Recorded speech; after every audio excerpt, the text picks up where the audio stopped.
Hey, this is Joy. Welcome back for another Whimsy Stamps video. Today I've got an easy holiday card to share with you, creating a distress ink Northern Light Sky. I think you're going to love it. For this, I use the vintage Christmas stamp set, the Star Galaxy Stencil, and 2 pieces of cardstock to create the scene. Later, I bring in a matting layer and a card base. I am using distress inks in the colors of Twisted Citron, Villainous Potion, Prize Ribbon, Chip Sapphire, Black Soot, and a little bit of tumbled glass.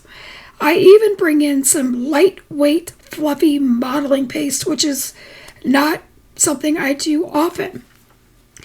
Thankfully, I stamped my image using the Mini Misty because I forgot to prime my stamp before using it, as it was brand new. So I had to go back in for a second impression. I used Eclipse Black ink. And here I'm showing you that I've got the 2 pieces of paper and where I'm going to create my horizon. I did draw in lightly with a pencil. And coming in with a domed foam applicator, I am putting down Twisted Citron. I could care less what this initial blend looks like, to the point that I didn't even care that I had that harsh circle in the center. I am just trying to prime my paper and to get a rough coat of ink down, because when I blend inks, I go over it at least 2 times, sometimes 3.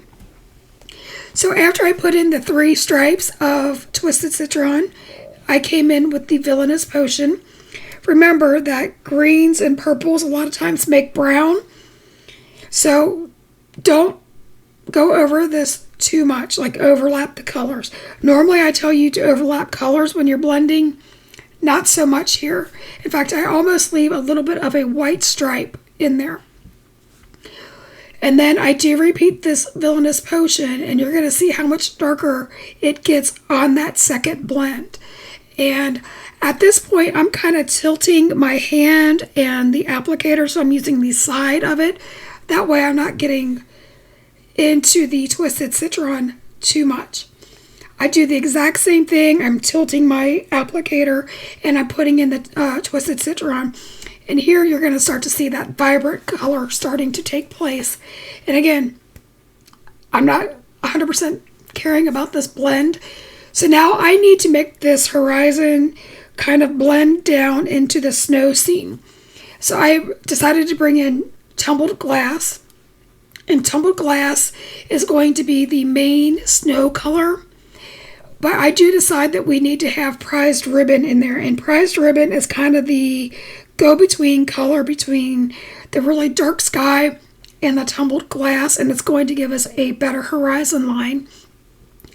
And I do put down a pretty heavy coat of this prized ribbon, even over the Villainous Potion and parts of the Twisted Citron, because I'm trying to close in the sky so that we just don't have this garish looking striped sky that's a mess. I always say that when you're making these galaxy or northern light skies, that it looks really bad until it doesn't. I am using 80-pound Hammermill cardstock, so I do spritz this lightly with my distress sprayer, but not heavily, because it won't take a lot of water. If you want a lot of water, or if you want to use a watercolor background, I would say use like Bristol Smooth. So I dried that off camera with a heated tool.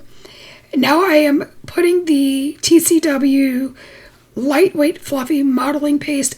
Any modeling paste or any mousse, anything that you have will work for this. And I'm just smearing that through the Star Galaxy Stencil. Once I remove that, then I take some fine grit iridescent glitter and put that on there, and I put it off to the side to dry.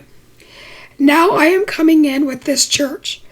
I start out with a C7 Copic marker, and I am putting in the shadows. Since this is a night sky, I am imagining that this is a white church with white snow on it. So I still have to put in a lot of shadow. That is why I'm going in with a C7, which is a dark color, but when you put it up against a dark sky, all of a sudden everything that seems dark is light. So I'm just putting that in wherever the snow is overhanging onto the building, or where some of the shadows would be for the church.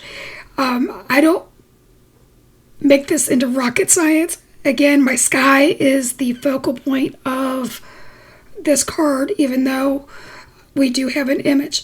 Also, what I find is the artist drawn lines, she's got a lot of hash marks in there, so it's already telling you where your shading should be. A lot of people are afraid to color some of these images because of the hash marks. This is actually a really good image to try if you're a beginner Copic colorist or any type of colorist, no matter what medium you're using, because she gives you a lot of hints as to where to put your shadows and your detail. Now, where these hillsides are, I am dotting in the C3 and C1. Now, the artist had already dotted some of that in, so I just extended these lines. And I also drew in where my hillside was going to continue. From there, I dotted in the C1. And then for the trees, I'm imagining most of it is colored or is covered in snow. So I am using a BG96, and I am dotting in some green underneath where the shadow of the snow would be overhanging the branches. And then from there, I dot in the BG93. The coloring on this, I don't even really consider it coloring. I am just dotting in stuff to give the illusion of shadows and some light bouncing. So here you're going to see a close-up of that, and you're going to see where that, where the snow-covered roof had a lot of shadow as well. I am now coming in with a B, V as in Victor, 00 marker, and I'm continuing to dot in. So my larger dots are where the artist drew in where the shading would be, and then I start to lighten those and draw them out. And I'm extending the driveway, and I'm also dotting in some BG11. The BG11 is kind of pushing some of that ink back, but it's also giving the illusion of some glistening snow. Because when you look at snow, everybody says it's white, but really there's a lot of gray in there. There's a lot of other colors that are bouncing off from what our scene is. So I brought in the BG11 to pick up that twisted citron color. Now, if I had been brave, I maybe would have gone into with a YG01, but I wasn't brave enough, nor did I think that we needed to translate it. Now, I am using my brother Scan and Cut to cut this out because there is not an accompanying die. So I take a mechanical pencil and I draw a harsh line where the hillside would be so that the Scan and Cut picks it up. I also took my BV00 and outlined the church. That way it would know what to cut around. So I cut down the panel to 3 3/4 by 5, and then I put the church where I wanted it. So if you're loving this project, please give us a thumbs up. Consider liking, subscribing. We do appreciate that. Here I am adding a sentiment strip from the Christmas Moments stamp set and some diamond stickles just to make the snow glisten some more, because I think every holiday snowy card needs as much sparkle as possible. I just love this. Here are some final looks at my card. I had so much fun hanging out with you. This is what I love to do, and I hope that you took something away from this. Until next time, keep crafting, my friends. If I don't see you before Christmas, have a Merry Christmas and a Happy New Year. Take care. Bye-bye.